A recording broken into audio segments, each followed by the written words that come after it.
belum pakai video dulu ya karena masih perlu data gitu ya. Baik, untuk perkuliahan pagi hari ini akan kita mulai. Bismillahirrahmanirrahim. Assalamualaikum warahmatullahi wabarakatuh. Selamat kita berjumpa kembali. Semoga selalu dalam sehat walafiat dan selalu dalam lindungan Allah Subhanahu wa taala. Baik, sebelum mulai perkuliahan pada pagi hari ini, marilah kita sama-sama berdoa. Semoga apa yang kita pelajari hari ini bermanfaat untuk kedepannya. Berdoa mulai.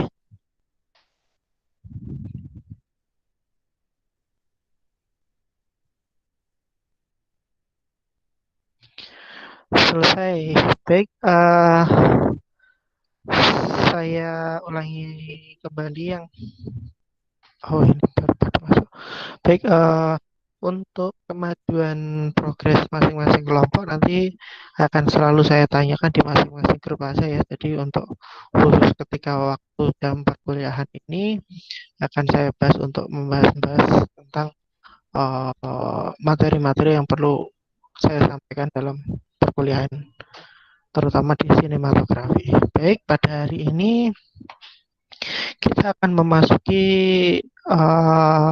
tentang editing atau teknik editing.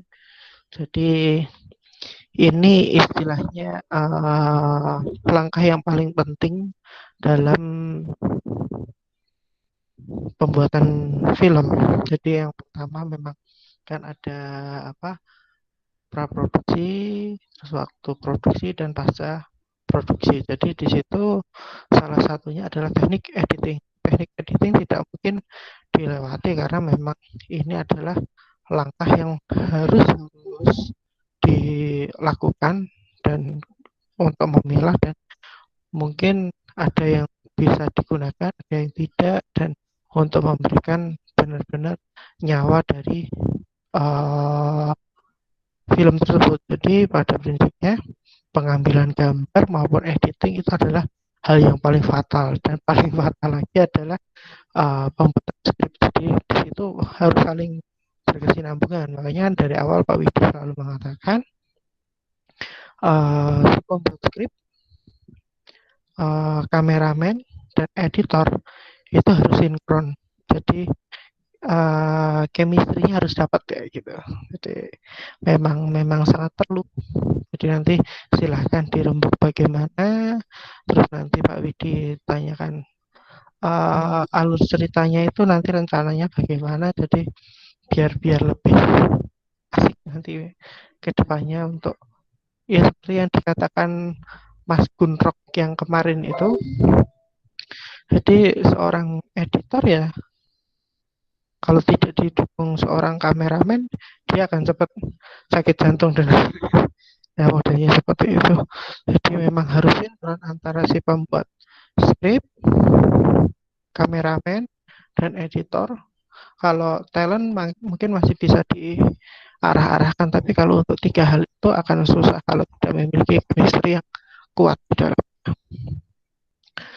Baik, nah editing itu pada prinsipnya adalah menggabungkan beberapa hasil pengambilan dan suara dengan urutan-urutan yang benar sesuai dengan naskah dan juga menurut pantang dan irama tertentu yang tepat dengan keadaan cerita atau irama musik. Jadi dalam editing itu memang pada prinsipnya memang menggabungkan beberapa gambar supaya menjadi sebuah alur cerita atau menjadi sebuah film, atau kalau editingnya juga kalau musik jadi sebuah irama musik yang benar-benar nyambung di situ. Jadi tapi tidak bisa lepas dari yang namanya naskah atau skripnya itu bagaimana. Ya dari awal tadi Pak Widi mengatakan penulis naskah, kameramen dan seorang editor itu harus benar-benar chemistry-nya dapat di situ. Editor pada prinsipnya orang yang terlatih dan terdidik untuk mengedit film dan rekaman video.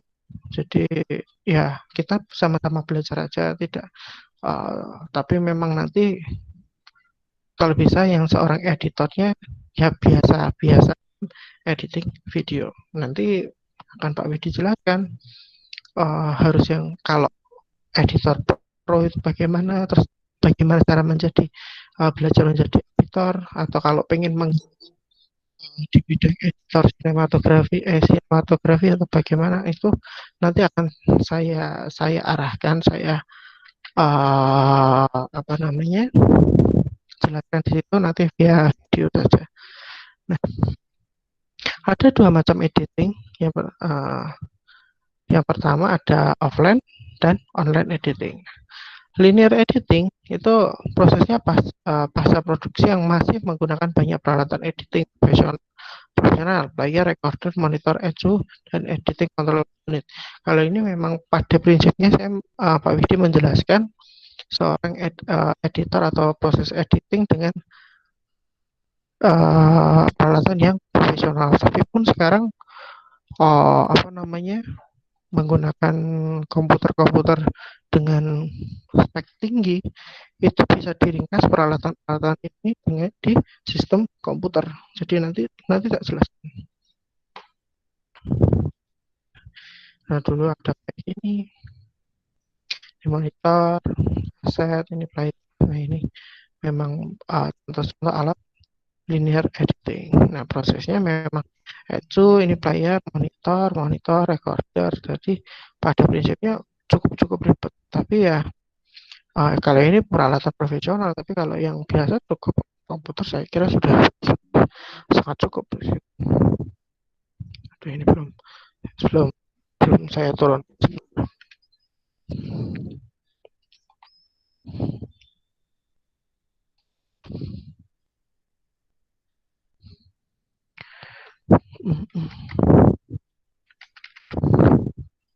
Oh, pada masuk.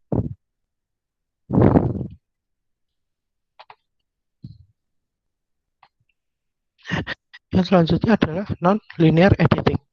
Nah, di sini adalah proses pasca produksi yang telah menggunakan seperangkat alat digital sebagai alat perekam, pemotong, sekaligus untuk menggabungkan audio, video hingga hasil akhir seperti komputer editing. Nah, yang selalu menjadi masalah adalah Pak, bagaimana sih spek komputer editing yang baik itu bagaimana? Nah, nanti setelah penjelasan menggunakan PPT ini akan Pak Widi jelaskan. Nah, bagian editing non-linear itu player komputer editing, terus habis itu di recorder. Nah, itu cukup. Jadi nanti Pak Widi harapannya cukup menggunakan yang itu aja. Editing non-linear ini teman masuk.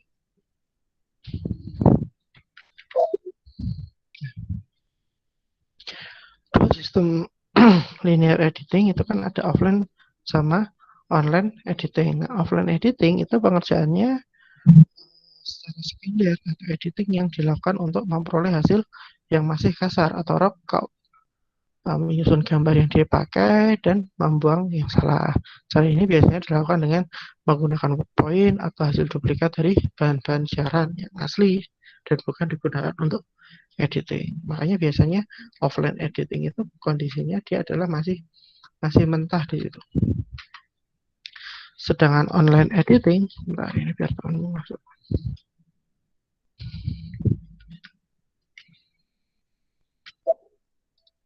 Sedangkan online editing itu adalah kegiatan pasca produksi yang melalui tahapan editing. Di situ ada pemotongan, penyambungan, kemudian dilanjutkan tahap mixing melalui proses pasca produksi. Nah, sistem ini dilakukan dengan cara langsung mencari edit point pada pita original assemble. Oleh karena itu, pemakaian editing dan mixing akan lama prosesnya dan bertumbuh pada seluruh peralatan profesional broadcast. Jadi memang jauh lebih ribet. Kalau pengen mendalami itu ya enggak apa-apa, tapi memang peralatannya sangat banyak. Tapi kalau yang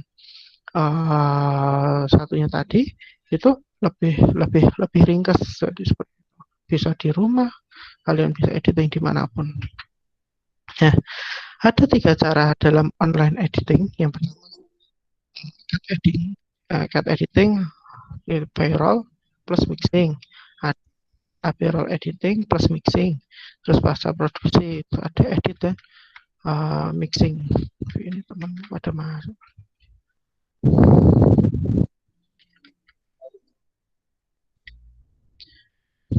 Nah, cut editing atau roll biasanya digunakan untuk editing news, yaitu sistem editing yang menggunakan peralatan editing tersendiri, satu buah player, satu buah recorder, dan ECU atau editing control unit. Cut editing ini dapat digunakan untuk menyuting atau memadukan gambar hasil liputan berita. Nah, acara berita aktual harian yang biasanya berdurasi maksimal 2 menit atau satu item seperti itu. Nah, modelnya roll, dia ambil gambarnya terus langsung masuk cut langsung di tayangkan atau dikirim seperti itu. Ini yang roll baru ya, teman-teman lah kalau memang kita bukan di bidangnya di situ, jadi kalau menggunakan baik komputer seperti itu. Yang kedua, apparel atau suatu sistem produksi yang terdiri dari 2 buah player VTR, 1 buah recorder, 1 buah video mixer, 1 buah audio mixer, 1 buah ECU, beberapa monitor dan kabel. Dapat digunakan untuk menyeting gambar dan suara dengan hasil transisi berupa cutting, dissolve, fade in, out, dan wipe. Ya. Lebih rumit di sini, tapi memang hasilnya jauh lebih bagus kalau apparel editing. Yang ketiga adalah editing pasca produksi atau sistem pasca produksi dan digunakan dalam studio televisi untuk penyiaran. Nah, biasanya itu menggunakan peralatan mixer, audio mixer, kamera, mikrofon, VCR, ECU, dan sebagainya. Jauh lebih banyak seperti ini.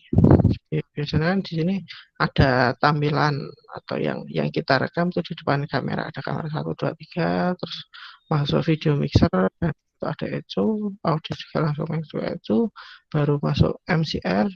Nah, di sini kondisi editingnya posisinya di sini, habis proses ECU ini, editing di sini, terus dimasukkan MCR, baru dipancarkan melalui entah itu VTR atau pemancar langsung seperti itu. Nah, contohnya gambar-gambarnya itu seperti ini. Nah, ini kalau memang jurusan broadcasting pasti punya labnya seperti ini.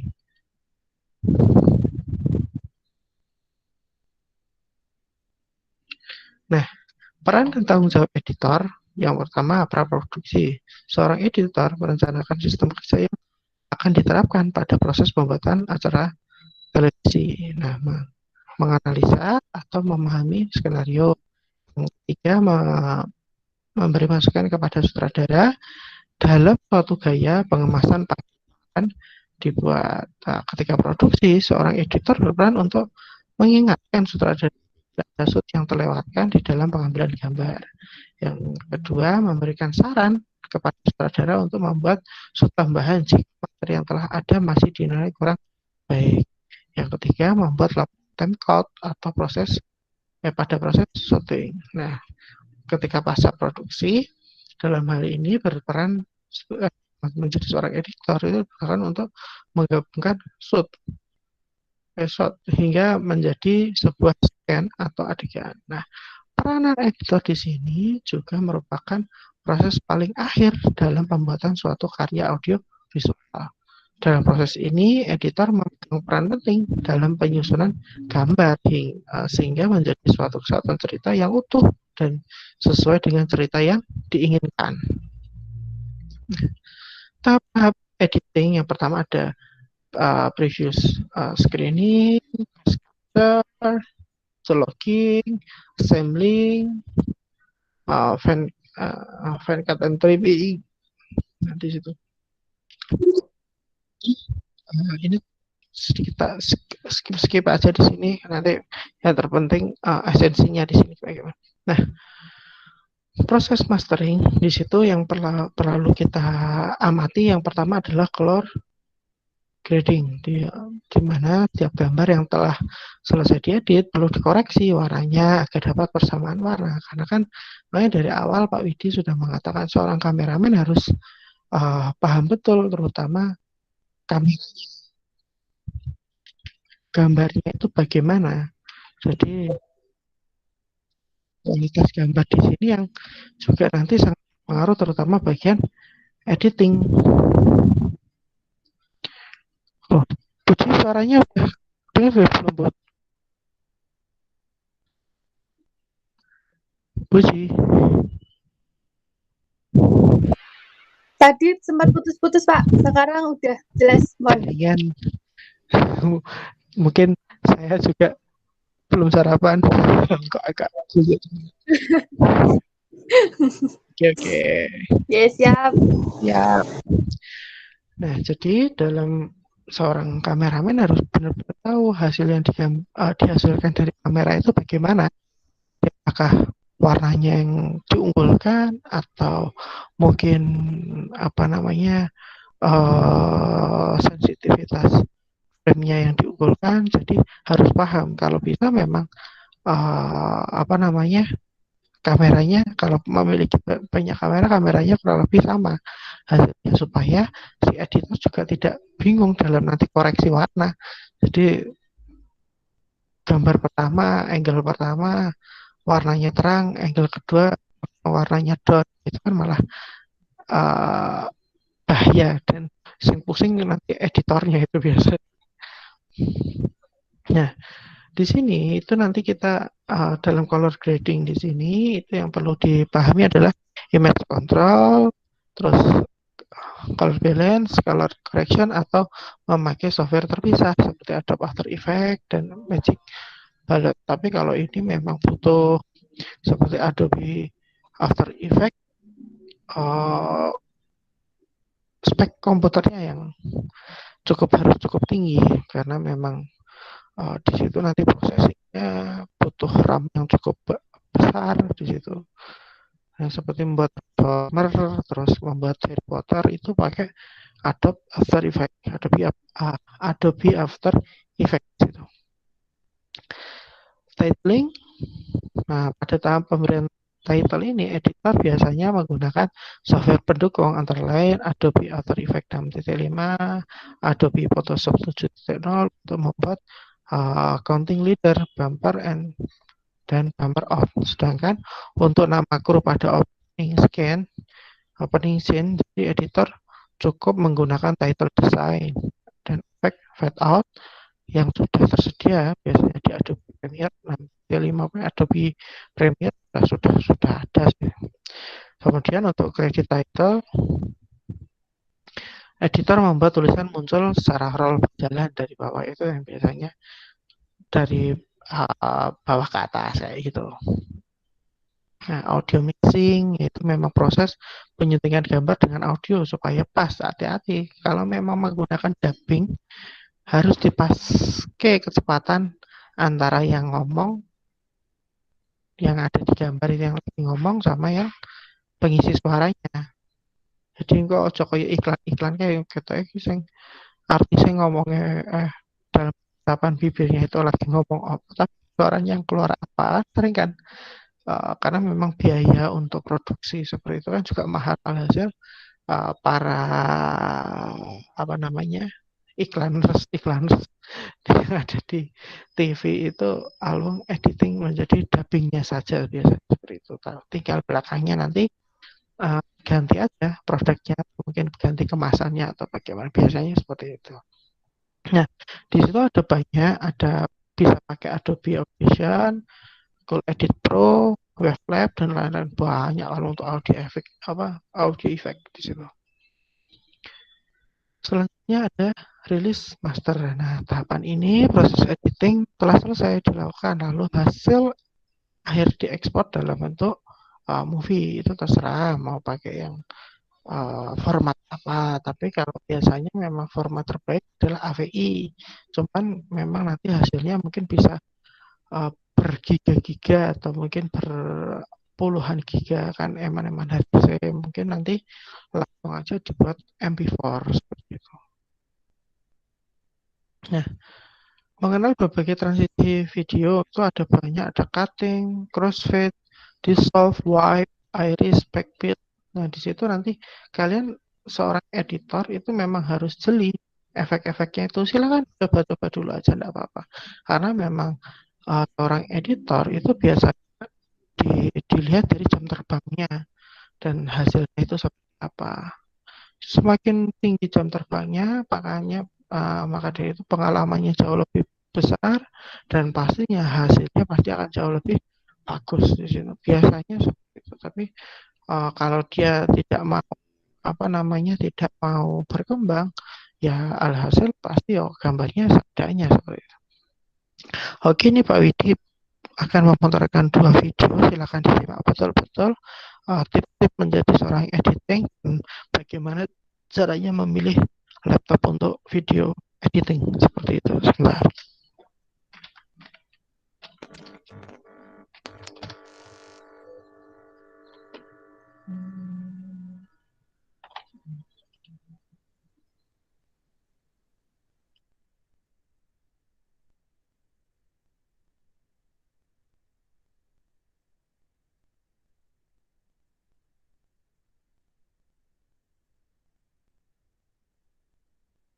Hello Daun Season, berjumpa lagi dengan gue, Anjas Maradita di Daunet.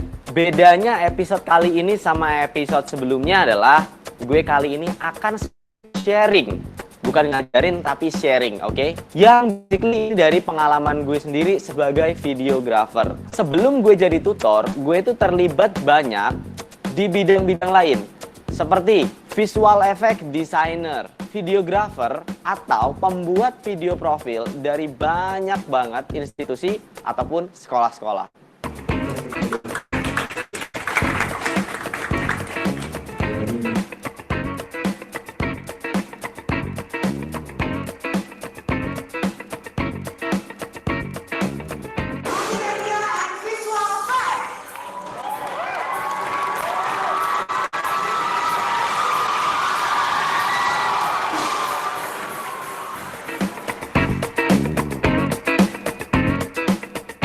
Hidup gue nggak jauh-jauh dari aplikasi editing video dan alat-alat yang mendukungnya. Di episode kali ini, gue akan ngasih tahu kalian tips supaya kalian cepat jago editing. Yang pertama, gunakan aplikasi yang banyak digunakan orang. Karena dengan begitu, kalian punya cukup banyak teman senasib yang juga lagi belajar. At least kalian bisa belajar dari channel yang sama atau tutor yang sama di negara kalian berada. Khususnya kali ini di Indonesia ya. Kalau gue sendiri ngerekomendasiin beberapa aplikasi ini. Yang pertama Adobe Family, yang kedua Vegas, yang ketiga Cyberlink. Sisanya kalian bisa tentuin sendiri karena sebenarnya apapun aplikasinya itu sama aja. Yang kedua, pelajari istilah-istilah dalam dunia editing seperti sequence, layer, timeline, preset, keyframe, transition, title, overlay, add, multiply, export, dan render. Nah, istilah-istilah ini juga berlaku buat aplikasi lain selain Adobe Premiere Pro.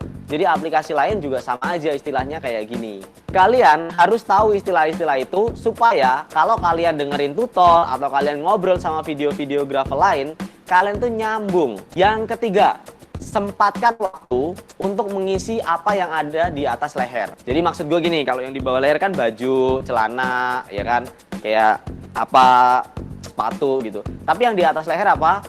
Otak. Caranya adalah nonton tutorial sebanyak-banyaknya. Di Indonesia itu banyak banget channel yang akan ngedukasi kalian supaya kalian cepet bisa editing video. Ada semacam asumsi lah perbandingan yang gue cetuskan. Yang pertama adalah 10 menit nonton tutorial setiap minggu, 1 jam mempraktekkan tutorial setiap minggu, 1 hari publikasi. Lama amat ya publikasi. Ya wajar, mungkin internet kalian lemot atau ya semacam itulah permasalahannya. Kalau kalian memenuhi 3 hal di atas itu, maka biarlah 1 tahun orang-orang mengapresiasi karya kalian. Asik. Yang keempat, ini yang paling penting. Gunakanlah laptop yang mendukung aplikasi editing video. Nah, yang keempat ini maksud gue adalah kalau kalian pengen cepet editing video, gunakanlah laptop yang sesuai. Ini maksudnya sesuai gimana? Gue akan jelasin sesuai itu maksudnya apa di video minggu depan. Yaitu judulnya laptop apa sih yang sesuai untuk editing video. Nah, itu akan gue bahas secara detail dan kalian nanti bisa simak di situ. Butuh duit? Yes, of course. Nah, jadi tunggu aja, gue akan kasih tahu nanti kapan-kapan my life gue. Di situ ada gimana gue pertama kali dapetin laptop untuk diri gue sendiri. That's so much effort and pray. Ya, of course, semuanya itu butuh modal. Tapi kalau kalian niatin dan tekuni, itu akan balik lagi ke kalian. Bahkan laptop aja bisa kalian dapat gratis gitu loh. Nah, jadi menurut gue laptop itu nggak cuman speknya doang, tapi sekarang juga efisiensinya itu gue butuhkan. Jadi dulu emang gue ngeditnya bisa di PC, tapi semenjak banyak banget kegiatan, gue mau nggak mau kadang harus ngedit di luar. Dan permasalahannya adalah baterai lagi dan baterai lagi dan baterai lagi. Nah, tapi masalah-masalah itu sekarang udah ditutup sama Asus. Karena gini, jadi ini gue mau kenalin laptop. Ya, ini adalah laptop. Wow, oh my god. Ya, kalian bisa lihat. Ini laptop tipis banget. Nah, ini adalah Asus ZenBook 3. Nah, gue sendiri pakai ini untuk kegiatan di luar. Contohnya, gue itu ngedit. Kalau lagi di luar, lagi di jalan, contohnya di Jakarta nih macet ya. Gue mau nggak mau harus di dalam mobil. Ya, yang ngapain lagi? Gue pakai laptop ini untuk ngedit. Kuat nggak? Kuat. Ya, kalian pikir aja ini udah pakai Intel Core i7 generasi ke-7. Nah, kalau logonya tuh nongol bunyinya kayak gini nih.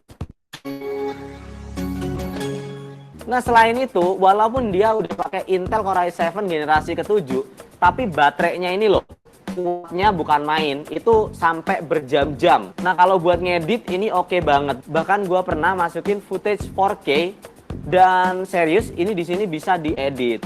Nah, untuk keperluan visual efeknya, gue nanti sampai rumah atau sampai tempat yang cocok ada listrik, baru gue edit pakai ROG gue. Jadi ya ini sangat membantu sekali kalau gue lagi di jalan ya mau nggak mau harus pakai laptop yang segini dan baterainya kuat banget gitu. Ya ini tipis banget, serius. Ini kalau tahu emak gue di rumah ini kayaknya buat ngiris bawang nanti. Nah itulah guys 4 aspek yang akan bikin kalian jago editing video. Tapi kalau semuanya itu nggak dipraktekin itu sama aja nggak ada hasil. Jadi kalau udah kalian belajar kalian juga harus praktis gitu ya. Siap? Siap? Siap dong. Oke, itu aja tips dari gue Anjas Maradita. Semoga kalian menjadi editor atau videographer yang jago. Kalian kalau udah jago, jangan mudah puas. Terus pelajari, terus gali, dan terus kembangkan. Oke, thank you for watching and always out of the box.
Halo, selamat datang di Daunit Films. Gue sebenarnya nggak pengen memperkenalkan profesi lagi karena beberapa di antara kalian udah tahu. Mungkin sedikit aja flashback ke belakang. Gue pernah bekerja di perusahaan yang editan satu harinya itu butuh 5 editan menggunakan Adobe Premiere. Gue pernah menjadi freelance untuk ngurusin web series, TV, short film. Yang belum adalah full length film karena memang industrinya agak beda ya. Nah, tapi kurang lebih kerjaan gue adalah seorang editor. So, di episode kali ini gue akan sedikit sharing dan ngasih tips cara memilih laptop untuk editing. Nah, khususnya untuk Adobe Premiere Pro. So, inilah pilih laptop editing 2020 bersama Anjas Maradita.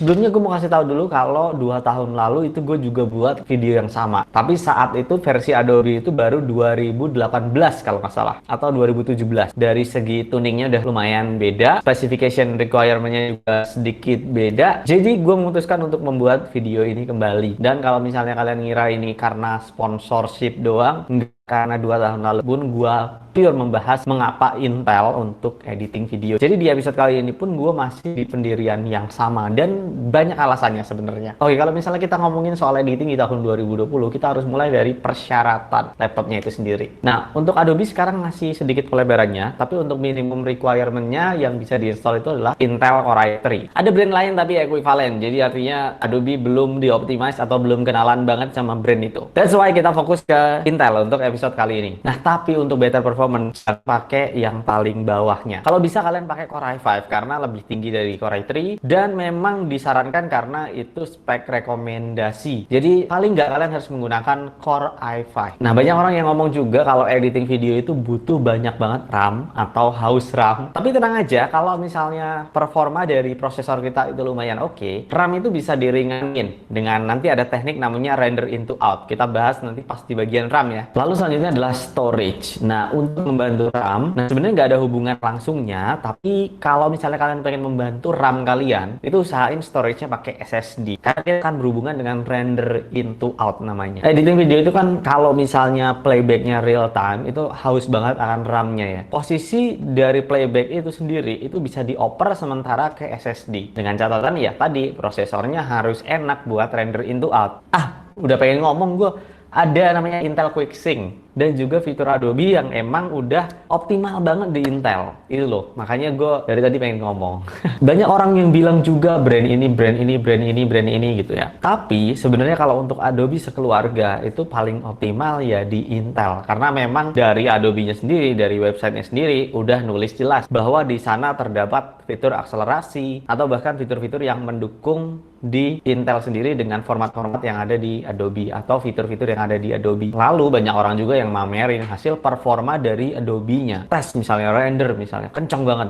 Tapi come on, render speed itu bukan satu-satunya yang dibutuhin dalam editing. Banyak banget aspeknya, karena editing itu kan mencakup kalian scrubbing, kalian timeline performance gitu ya. Kayak kalian melakukan hal yang banyak banget. Dan di satu sisi juga rawan banget terkena crash. Disinilah peran dari prosesor. Nggak cuma prosesor yang ngebut banget, tapi juga prosesor yang stabil dan juga dilengkapi fitur-fitur pendukung softwarenya. Kalau pertanyaannya kenapa, langsung kita bahas. Yang pertama adalah Intel QuickSync. Jadi editing itu ibaratkan kalian tuh sebuah rumah, terus kerjaan kalian itu nerima paket yang dibungkus atau bahkan paket yang dibungkus rapat banget, terus kalian harus ngebukanya, ngebongkar-bongkar, mindahin paketnya, terus kalian ngetutup paketnya lagi atau ngerapiin paketnya lagi. Nah, hal-hal itu disebut dengan encoding dan decoding. Nah, di Adobe sendiri, fitur encoding dan decodingnya itu dioptimalisasi dengan Intel QuickSync. Sehingga kalau misalnya kalian aktifin Intel QuickSync yang dimana udah ada dari Intel generasi keempat, editing kalian akan lebih optimal. Apalagi kalian menggunakan format-format seperti H264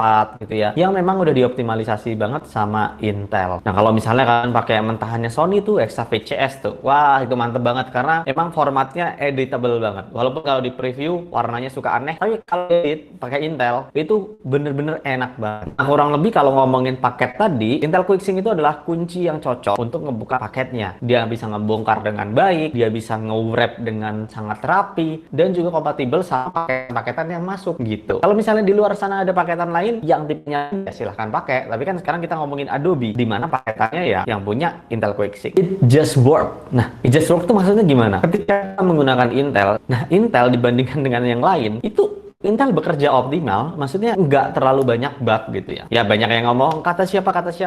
Ya, Anda ngedit berapa jam, Pak? Outsource saya itu ngedit bisa sampai 5 editan per hari. Yang kalau misalnya lagi quantity ya. Gue kan memang kerjain dan tim gue itu outsourcing editing gitu ya. Nah, makanya itu dari pengalaman gue sendiri dan gue percaya bahwa ketika menggunakan Intel ya, it just work. Nah, kalau graphic card dipakainya kapan, Bang? Nah, jadi ini juga banyak yang nanya nih. Graphic card di sebuah laptop editing itu dipakai banget. Khususnya kalau untuk Adobe Premiere itu saat melakukan heavy duty. Misalnya lagi ngejalanin Lumetri Color, atau lagi ngejalanin optical flow, atau bahkan misalnya lagi bikin hyperlapse yang frame rate-nya butuh tinggi banget. Nah, ini adalah data saat kita lagi playback. Nah, playback-nya itu diantaranya di situ ada Lumetri, lalu ada slow motion, optical flow. Nah, kalian bisa lihat sendiri di situ kapan graphic card-nya bekerja. Kalau dari analisa gua dari grafiknya sendiri, itu bekerja saat efek-efek berat terjadi di sebuah video editing. That's why dioptimalin pakai graphic card. Nah, selanjutnya, hal yang nggak kalah penting dalam sebuah laptop editing adalah layarnya. Kalau bisa layar itu sRGB-nya tinggi. Apa? Untuk akurasi. Karena kalau misalnya kita preview di sebuah laptop yang sRGB-nya rendah, terus kita preview klien yang laptopnya sRGB tinggi, warnanya bisa beda loh. Kalau bisa, laptop kita itu pakai sRGB yang di atas 95% untuk editing ya. Atau bahkan kalau bisa 100%. Nah, tadi gue udah kasih tahu spek rekomendasi adalah paling nggak Core i3 tapi bikin jadi Core i5 supaya optimal, oke? Lalu di situ ada RAM juga kira-kira untuk pemakaian normal editing. Kalau Full HD itu bisa kepakai sampai 6 gigaan. Kalau misalnya kalian pakai 4K itu harus di atas 16 giga karena yang kepakai sekitaran 20 giga sekian. Nah, untuk storage usahain pakai SSD supaya dia lebih cepat gitu ngeload datanya, atau kalau import file lebih cepat juga. Nah, kalau graphic card sendiri gua saranin kalian pakai kayak MX 250 gitu ya, biar dia bisa ngebantu performa dari CPU-nya juga. Nah, misalnya kalian pakai GPU yang lebih tinggi, misalnya pakai RTX 2070, nah itu juga lebih tinggi lagi bantuannya ke CPU-nya gitu. Nah, coba kita langsung inspeksi aja dari sebuah laptop, yaitu Asus VivoBook S14 ya. Kita jadiin ini pertimbangan untuk inspeksi karena dia ada di tengah-tengah. Bukan laptop yang harganya mahal banget, tapi bukan juga laptop yang terlalu murah. Nah, pertama kita bisa nilai banget itu dari layar. Laptop ini tuh layarnya 100% sRGB. Seperti yang tadi gue bilang, kalau kalian ngedit, enaknya pakai 100% sRGB. Karena kalau misalnya di bawahnya, bisa-bisa warna kalian nggak akurat. Misal kalian lagi grading gitu ya, warnanya bisa beda. Jadi usahain pakai yang sRGB-nya 100%. Dan dia 14 inch, which is enak aja kalau dipakai buat ngedit. Untuk bedain lagi sama yang mungkin speknya tinggi banget, layarnya itu biasanya terletak di deltanya. Kayak misalnya di atas ini ada laptop ZenBook yang deltanya kurang dari 3 misalnya, itu wah sangat-sangat akurat. Ini nggak ditulis berapa deltanya, tapi yang jelas sRGB 100%, which is good. Kalau misalnya kalian beli laptop di bawah series ini, mungkin yang dikorbanin salah satunya adalah layar. Nah, selanjutnya tadi gue bilang bahwa laptop itu penting banget mempunyai storage yang bagus. Kalau di laptop ini itu dia pakai SSD. Untuk kebutuhan 100 Mbps pasti ini udah bisa banget. Kalau 4K ya, 4K itu kan 100 Mbps tuh. Jadi kalau misalnya kalian buka editan 4K itu sampai 100 Mbps. Jadi laptop ini harusnya bisa untuk ngedit 4K ya. Tapi ya itu RAM-nya harus dihemat-hemat. Nanti gue kasih tahu caranya. Oke, yang penting dari storage ini udah SSD. Nah, kalau hard drive kalian mungkin bisa ngedit di Full HD karena loadnya nggak akan sampai untuk ngedit 4K. Nah, laptop ini sendiri untuk punya SSD 500 GB. Nah, gue kan share kalau misalnya laptop kalian SSD-nya 500 GB. Cara manage-nya gimana? Nah, kalian bisa spare 100 GB itu untuk OS dan software, 300 GB itu untuk editing, untuk ya, footage sementara yang lagi jalan. Kalau lagi nggak kepake, footage mentahnya kalian bisa transfer ke hard drive. Kalau misalnya emang kontennya emang yang cepet banget ya bisa dihapus. Tapi terserah kalian. Sisain 100 GB supaya lebih aman. Nah 100 GB itu nanti akan dipakai misalnya untuk file-file render into out atau proxy. Kalau misalnya kalian pakai proxy. Ya pokoknya yang aman aja, sisain 100 GB. Dan kalau misalnya SSD only laptopnya, kalian perlu beli hard drive. Karena mentahan kamera biasanya sangat-sangat boros. Nah misalnya konten kalian podcast ya kalian bisa hapus yang udah nggak kepake. Karena biasanya konten podcast kan memang semuanya udah ada di YouTube itu, dan kalau misalnya kalian butuh klipnya tinggal download dari YouTube, potong lagi. Kecuali kalau misalnya konten kalian konten yang terlalu berkesan gitu, kayak misalnya syuting sinematik di sebuah daerah, simpan aja. Gue juga punya shot favorit yang selalu gue simpan gitu ya, untuk ngaturnya biar efektif. Nah sekarang untuk memori, ini RAM ya.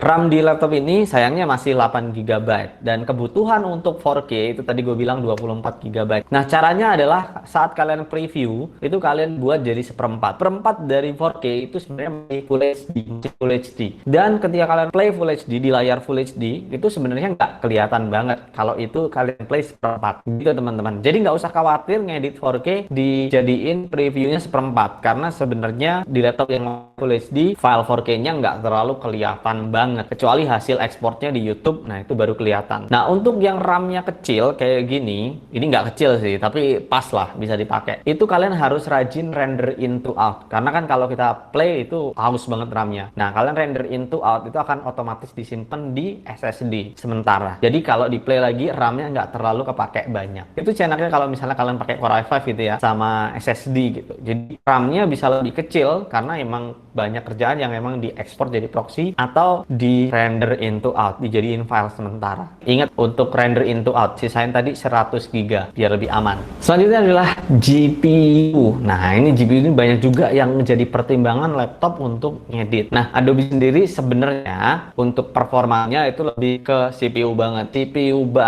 kecuali kayak DaVinci Resolve ya, prosesnya itu semuanya GPU gitu ya. Kalau misalnya kalian pakai Adobe Premiere Pro, itu yang paling diutamakan adalah CPU-nya, tapi GPU-nya kepake. Seperti tadi gue bilang, kalau misalnya kalian lagi menggunakan efek yang berat, di situ CUDA core-nya akan aktif dan bekerja. Nah jadi kalau misalnya dari laptop ini sendiri itu udah ada NVIDIA MX 250 yang dimana sebenarnya udah sangat cukup untuk editing, tapi mungkin beratnya kalau ketemu kayak optical flow gitu, aduh yang pokoknya udah grading yang multiple layer gitu bisa berat sih, cuman lumayan. Nah pakai GPU yang lebih tinggi, misalnya pakai RTX 2070, nah itu juga lebih tinggi lagi bantuannya ke CPU-nya gitu. Jadi GPU itu bisa jadi pertimbangan, tapi tetap yang paling utama adalah prosesornya, karena semuanya itu baliknya kerjanya di prosesor. Nah sekarang gue kasih gambaran lagi, misalnya kita balik lagi ke laptop ini ya, pakai Core i5, RAM-nya 8 GB, SSD 500 GB. Nah flow editingnya gimana? Yuk kita lihat. Jadi untuk editing Full HD di sini bebas banget, kamu bebas pakai. Kalaupun dijadiin kualitasnya setengah, itu masih nggak terlalu kelihatan saat preview. Nah, tapi kalau misalnya editing 4K, ini memang mungkin harus pakai proxy. Nah, nanti kapan-kapan gue jelasin cara ngedit pakai proxy, full tutorialnya, biar laptop kalian itu mampu untuk ngedit 4K, tapi di laptop yang harusnya speknya Full HD doang. Cara kedua ya di play seperempat, yang dimana layar akan nge-playback sekitar 1080p atau Full HD. Nah di situ bisa ngebantu laptop ini untuk ngedit 4K, tapi nggak aneh-aneh. Edit 4K-nya ya sebatas cutting atau color grading atau mungkin nulis teks atau ngasih low water. Selebihnya bisa jadi berat banget. Nah color grading usahain di belakang banget nih. Kalian udah selesai proses editingnya, grading 4K bisa pakai laptop ini. Nah ini dia, ini adalah project dummy 4K. Di sini full ya. Kalau di play sih. Halo teman-teman semua, selamat datang di Fitmax Rendering Test by Domain Films. Apa sih? Ada drop frames. Nah, jadi solusinya biasanya jangan langsung color grading. Jadi ini kalau tanpa color grading dia bisa. Halo teman-teman semua, selamat datang di Fitmax Rendering Test by Domain Films. Apa sih ini rendering test? Nah, ini adalah project dummy. Nggak ada drop frame 4K, oke? Nah, kalau misalnya Lumetri segala macam udah aktif, gue saranin kalian untuk play di 1/8 atau 1/4. Kenapa nggak screen record? Karena nanti takut ke performanya. karena GPU-nya akan jalan juga. Dengan gini kan nggak jalan. Oke, kita coba play seperempat aktif. Halo teman-teman semua, selamat datang di Fitmax Rendering Test by Download Films. Apa sih ini rendering test? Nah, ini adalah project dummy untuk melihat. Yo, lancar. Play 4K seperempat, jadi di sini kelihatan Full HD sementara tanpa dicas. Jadi ini nggak lagi nyolok, jadi on battery. Oke, sepertinya masih jalan mulus. Nah, lalu selanjutnya adalah Kalau LUT lancar ya LUT. Nah, kalau ini udah ekstrim banget. U versus Q. Selanjutnya adalah Hue versus Hue juga lancar, nggak ada masalah. tapi menggunakan frame sampling. Jadi, Nah, ini untuk slow motion pakai frame sampling harusnya oke. Kalau optical flow mau laptop kayak apapun ya pasti nggak akan kuat. Dia harus di render into out dulu. Ini tanpa di render into out, jadi benar-benar jalan full load. Pasti kalau kita lihat di sini by Download Films. Apa sih ini rendering test? Nah, ini adalah project dummy untuk melihat performa export atau rendering dan juga performa untuk playbacknya. Jadi seberapa bagus performa playback teman-teman. jadi yang kepake atau desktop PC teman-teman. ini ada di GPU 0. Ini sih Intel Waxing-nya jalan di sini dan GPU dipakai untuk bantuin pakai core. Lalu CPU-nya intens banget ya.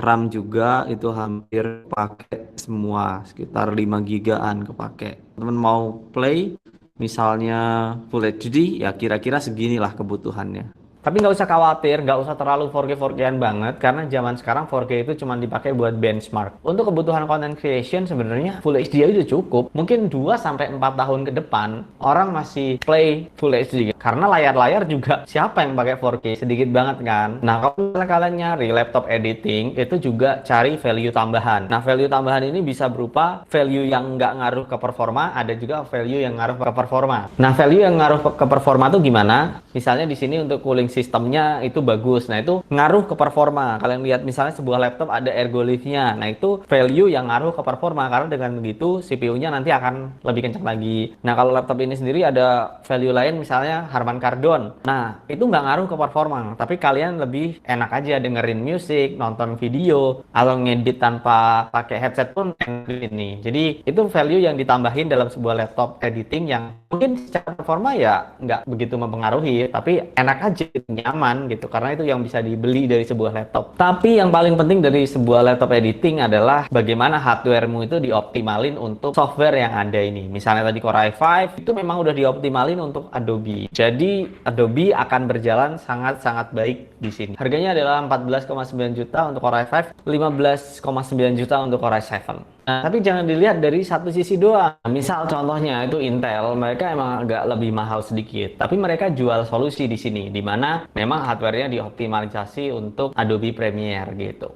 Jadi jangan lihat dari satu sisi, tapi coba lihat dari gimana sebuah brand kayak Asus ini ngerakit laptop ini sehingga dia bisa optimal banget dari pemilihan prosesornya, grafiknya, terus spek-spek lainnya kayak SSD gitu. Jadi itu yang dijual, sampai layarnya pun diperhatiin. Laptop itu bukan cuman alat untuk balapan, tapi kalian harus bisa bikin laptop ini tuh komponennya itu bekerja dengan baik untuk playback, untuk rendering, untuk preview dan lain-lain. Ingat ya, laptop itu adalah alat investasi. Jadi jangan kompromi hanya dengan 1-2 juta tapi ternyata nggak optimal gitu. Oke, itu aja dari gua buat keputusan cerdas bersama Intel 10th Generation. Thank you for watching and always out of the box.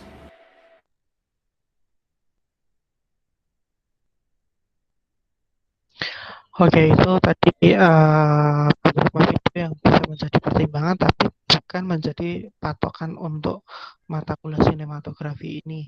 Jadi pada prinsipnya nanti untuk depannya, nah ini ada pertanyaan dari Tim. Aduh, laptop saya masih potato speknya. Ya memang bahasa seorang pemain komputer itu memang biasanya spek potato atau masih kentang gitu. Enggak ada masalah. Jadi prinsipnya seperti ini. Nanti untuk kedepannya, kalau memang kalian pengen mendalami menjadi seorang editor, karena sekarang tidak memungkiri bahwasanya YouTube pun sekarang bisa menghasilkan uang di situ. Jadi untuk untuk pemasukan juga bisa tergantung kreativitas kita masing-masing. Nah, bagaimana membuat video itu menjadi lebih bagus ya memang salah satunya kita juga harus belajar menjadi seorang kameramen, menjadi seorang penulis skrip, dan menjadi seorang editor di situ kalau kita tidak menggunakan tim atau sendiri. Jadi keuntungan jauh lebih besar di situ supaya orang itu lebih sering melihat videonya, banyak melihat videonya dan nah, kenapa tadi itu saya tampilkan spek seperti tadi bukan karena apa-apa tapi memang itu paling tidak. Nah, Dimas tuh kelihatannya kamu masih pakai AMD ya, Dim?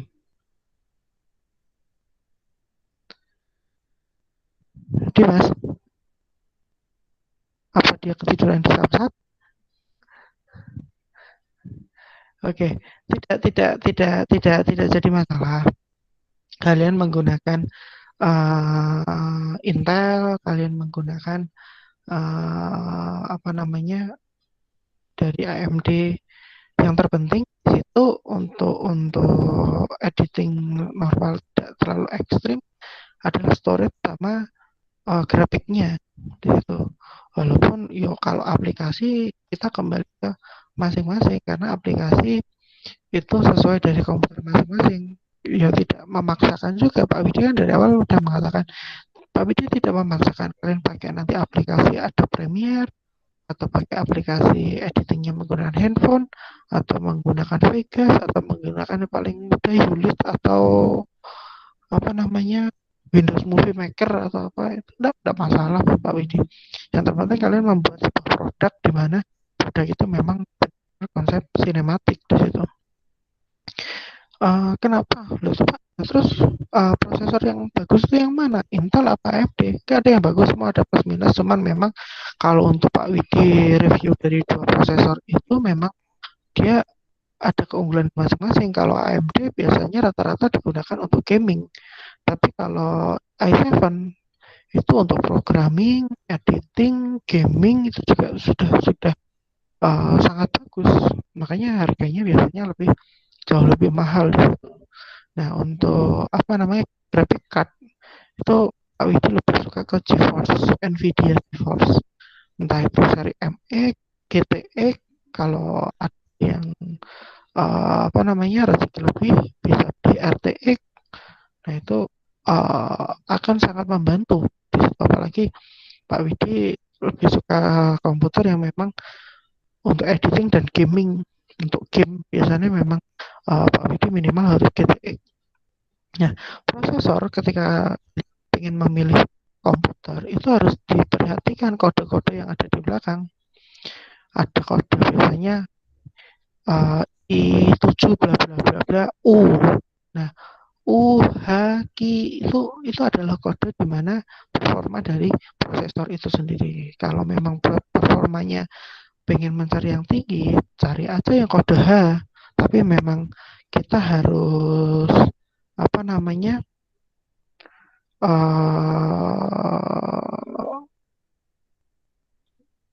ada titik kelemahannya walaupun itu kode H, terutama pada boros baterai. Nah, biasanya kalau memang editing, laptop editing atau itu biasanya harus nyolok listrik karena supaya apa namanya kerja yang dibutuhkan listrik keelektrikan yang dibutuhkan oleh komputer itu terpenuhi. Kalau hanya baterai, kadang baterai itu kan semakin lama semakin habis. Nah, habis itu listriknya juga tidak semakin turun dari itu. Nah, itu yang menyebabkan performa komputer itu turun. Dan jangan lupa sering-sering bersihkan dalamnya laptop. Apalagi yang ada kipasnya itu memang kalau itu kotor, alhasil kan jadi panas lah. Panas itu prosesor itu dia akan turun kerjanya. Jadi paling tidak setahun itu kalau Pak Widi tinggi itu setahun Pak Widi harus membersihkan sampai 3 kali dari 4 bulan sekali tak bongkar tak bersihkan 4 bulan. Nah, gimana cara bongkarnya? Alah, angel-angel mah ribet kayak gini tukang servisan paling bayar berapa? Nggak sampai 20.000 seperti itu. Kalau nanti pengen belajar lebih jauh lagi tentang laptop atau komputer nanti kapan-kapan bisa ngobrol dengan Pak Widi. Itu kan nanti di dalam juga ada thermal paste Pak, kok laptop saya gampang panas, berarti itu thermal paste-nya harus diganti. Itu wajib diganti biasanya 1 tahun sekali, bayarnya 100.000 kelihatannya. Kalau nggak salah itu yang paling bagus loh ya. Kalau yang biasa-biasa paling murah kok, nggak sampai berapa. Itu sekalian bersihin kipasnya biasanya. Banyak debu yang ada dalam biasanya seperti itu. Itu ciri khasnya biasanya laptopnya cepat panas dan cepat lemot. Itu tentang rawatan setiap hari tentang laptop. Yang selanjutnya tadi ada hard disk dan SSD. Walaupun itu pakai i3, i5, i7 pun kalau dia masih menggunakan hard disk, performa i7-nya tidak akan kelihatan. Jadi dia masih cukup lemot menurut saya. Nah, walaupun kalian pakai i3 tapi kalian menggunakan SSD, hard disknya diganti SSD, itu jauh lebih cepat. Bahkan ketika menghidupkan laptop, paling hitungan detik sudah komputer itu sudah siap untuk digunakan. Jadi memang harganya kurang lebih hampir sama antara SSD dan hard disk. Nah, kalau Pak Widi biasanya hard disknya saya copot, kalau tidak ada slotnya ya, itu hard disknya saya copot, tetap buat eksternal, bekas hard disknya tak ganti untuk SSD seperti itu. Atau kalau sudah ada slotnya, biasanya Acer yang terbaru sudah ada slot SSD dan HDD hard disk. Nah, itu jauh lebih enak lagi. Seperti itu. Jadi nanti ketika proses terutama editor harus lebih sayang lagi dengan komputernya. Tak saranin kalau memang itu masih AMD atau apa, itu hard disknya diganti aja atau ditambah SSD. SSD-nya untuk sistem, hard disk-nya untuk nyimpan file. Jadi itu akan jauh lebih optimal karena memang dari awal sejarahnya komputer itu yang menjadi penghambat prosesor adalah hard disk. Karena dia sebuah piringan. Nah, piringan itu juga butuh listrik dan proses untuk memutarkan piringan hard disk itu. Di dalamnya, walaupun bentuknya kotak, tapi dalamnya itu adalah piringan. Nah, beda kalau lagi dengan SSD. SSD itu udah solid, jadi dia bentuknya udah elektrik dan otomatis tidak membutuhkan listrik yang cukup banyak dan lebih efisien. Makanya ingin meningkatkan kerja prosesor kalian, ganti SSD itu jauh lebih bagus, lebih cepat orang. Itu kalau yang 120 GB itu setauku harganya sekitar ya hampir 200-an lah. merek ya nggak untuk ekstrim ya Vigen. Kalau untuk gaming memang saya sarankan Samsung, tapi kalau untuk yang biasa pakai Vigen itu nggak jadi masalah. Itu yang 120 GB, tapi biasanya Pak Widi kalau untuk sistem aja 256 GB ya sekitar 300-an gitu. Dan hard disknya nanti saya copot, saya buat eksternal. Ini mau tak masukkan lagi karena ternyata ada slotnya, Pak Widi lupa. Jadi itu jauh lebih bagus. Dan diingat-ingat ketika laptop itu masih menggunakan hard disk, tolong jangan biasakan kondisi hidup di otang-otang kesana kesini. Karena itu yang menyebabkan hard disk itu umurnya pendek, cepat rusak. Kalau memang masih menggunakan hard disk, ya udah di meja yang anteng, ojo dikulino digotong-gotong rono-rono sehingga piringan yang ada di hard disk itu tidak cepat luka. Seperti itu. Kalau SSD terserah mau didunggir balik kira apa-apa, penting harus dibantingnya. Seperti itu. Jadi itu kelebihan SSD dan hard disk. Kalau untuk yang grafik terserah sih, kalau itu ngikuti itu hanya untuk support aja untuk ketika butuh grafik yang tinggi. Mungkin game biasanya grafiknya tinggi-tinggi. Dan perlu Pak Widi ingatkan para editor, ketika editing tolong sambil dicolok listrik supaya performa pada komputer itu tidak turun. Dan nanti kalau baterainya rusak gimana Pak? Itu kesalahan utama kita terlalu mendengarkan isu-isu. Jadi baterai laptop itu sebenarnya kalau untuk yang keluaran baru atau keluaran tahun 2000 15-an ke atas sudah ada cut off-nya, jadi otomatis sudah terputus. Kalau sudah full dia akan terputus, jadi tidak ngaruh sebenarnya. Atau bisa disetting di laptopnya itu dia maksimal pengisian kalau belum ada cut off-nya, maksimal pengisian di 80%.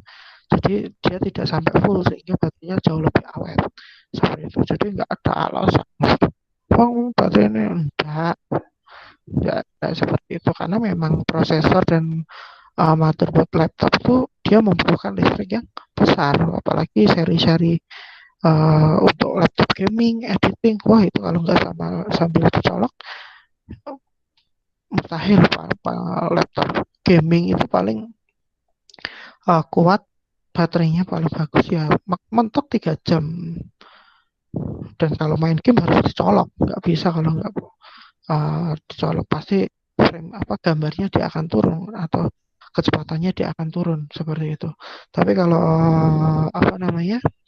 bukan gaming atau biasa laptop office biasa, ya itu memang kalau untuk editing akan sedikit berat, tapi itu memang listriknya ada yang sampai 5 jam, ada sampai 6 jam seperti itu. Tapi ya memang untuk editing tidak direkomendasikan seperti itu. Jadi memang perlu pengetahuan seperti ini. Jadi laptop saya lemot, itu ada berbagai kemungkinan. Kalau nggak virus ya harddisknya bermasalah seperti itu biasa. Gitu ya, mungkin ada yang ingin ditanyakan Pak Widi akhiri. Kok suaranya Pak Widi kok sudah mulai ini Pak Widi baru proses adaptasi. Mungkin ayo ini Pak Widi tak tinggal minum. Mungkin ada pertanyaan, silakan. Ada yang mau tanya?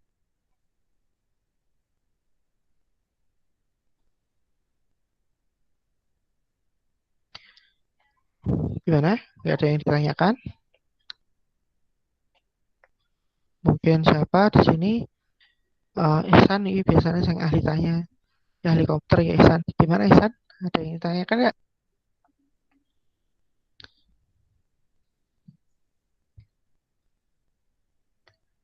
Halo Ihsan? Ngilang.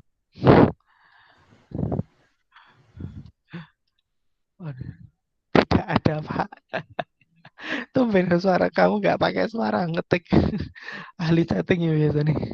Oh maaf Pak sinyal. Oke. Jadi dia sedikit ngirit kuota juga, dan Pak Widi juga masih belum terlalu sembuh, jadi masih perlu adaptasi Pak Widi.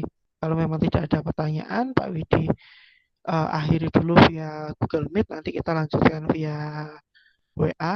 Silahkan mau tanya apapun, kalau malu via ini nanti bisa japri juga enggak apa-apa seperti itu. Baik, kalau tidak ada pertanyaan Pak Widi akhiri dulu. Silakan yang tadi jaringannya naik turun bisa nanti disaksikan via YouTube. Pak Widi upload ya nanti sekalian nanti sore aja, jadi biar sekalian jalan, terutama itu sih jaringan ini biasanya nanti stabilnya setelah Isya itu baru jaringannya stabil. Tapi kalau pagi-pagi kayak gini daerah di perkantoran kayak gini, rasanya kalau untuk upload YouTube itu kacau. Kata buat nge-game CS itu sampai menang beberapa ronde mungkin. Gitu ya. Itu dari Pak Widi. Kalau memang tidak ada pertanyaan, itu kuota belajarnya nggak bisa dipakai Google Meet. Ya itu kalau menggunakan Zoom, masaknya aku jujur saya agak kasihan kalau menggunakan Zoom, pasti habisnya banyak banget. Tapi kalau menggunakan Google Meet jauh lebih ringan pengambilan datanya, dan tidak ada limited waktunya. Kalau pakai Zoom yang tidak berbayar, yang berbayar itu yang tidak berbayar paling 40 menit sudah selesai. Tapi kalau Google Meet sampai isu sampai kota ini jebol tak enak popo seperti itu. Itu kelebihannya Google Meet seperti itu. Kemarin sudah Pak Widi riset bersama teman-teman dosen yang lain, paling murah memang Google Meet. Dan sekarang melihat perkembangannya Google Meet sudah sudah jauh lebih baik daripada yang Google Meet yang pertama kali. Sekarang sudah mendekati kualitasnya seperti Zoom seperti itu. Oke, kalau tidak ada pertanyaan, ayo Aulia curhat. Oke. Iki Noval, kamu di mana ini, jalan-jalan ya sih? Wis bosen nang omah. Oke, nanti kita ketemu di insya Allah kelihatannya semester depan sudah masuk di kampus, tapi nggak tahu nanti keputusannya bagaimana. Karena di Salatiga sendiri untuk COVID kayak ngeri-ngeri nih. Jadi tolong kalau nggak penting banget ke Salatiga mending nggak usah dulu. Jadi karena bisa kalau kamu sampai tertular di Salatiga bisa masuk akan susah untuk keluar nanti langsung dikunci biasanya. Gitu ya, kalau tidak ada pertanyaan, Pak Wid juga masih ini suara ngilang-ngilang ya. Nggak tahu ya, memang proses penyembuhannya Pak Widi memang cukup butuh waktu. Jadi itu aja dari Pak Widi, kurang lebihnya mohon maaf. Nanti kita lanjutkan berkelompok. Nanti Pak Widi akan tanya-tanya via grup gitu nggih. Baik, kurang lebihnya Pak Widi mohon maaf. Wabillahi taufiq wal hidayah. Assalamualaikum warahmatullahi wabarakatuh. Waalaikumsalam warahmatullahi Waalaikumsalam warahmatullahi wabarakatuh. Waalaikumsalam warahmatullahi wabarakatuh. Semangat. Waalaikumsalam warahmatullahi wabarakatuh. Nah, itu yang jawab itu di sini aktif. Sinyalnya jamping-jamping, Pak. Pak Jojo, nanti dia nangis Pak, gak ada kuota. Oh, kuota belajar nggak bisa dipakai, teman bohong. Lah itu kamu pakai kartu apa itu? Maksud nggak bisa? Saya tadi mama saya Pak. Punya mama. Katanya jangan sampai seharian, biar nggak kesedot banyak.